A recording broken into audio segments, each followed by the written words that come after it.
ছবি যাতে ঠিক মতো ওঠে।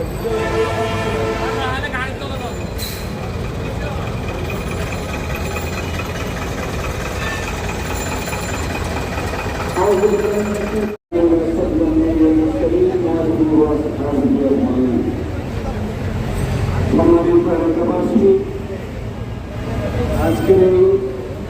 সংশ্লিষ্ট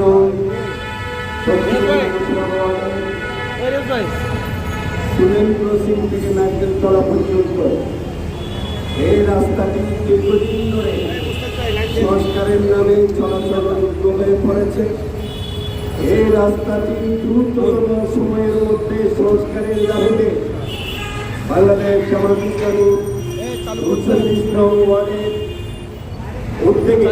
আয়োজিত আজকের এই মানববন্ধনে উপস্থিত সম্মানিত নেতৃবৃন্দ, বিশেষ করে অত্র অঞ্চলের জনমানুষের অত্যন্ত প্রিয় নেতা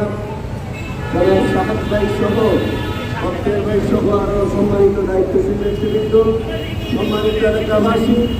ব্যবসায়ী বৃন্দ, আমরা দীর্ঘদিন ধরে লক্ষ্য করছি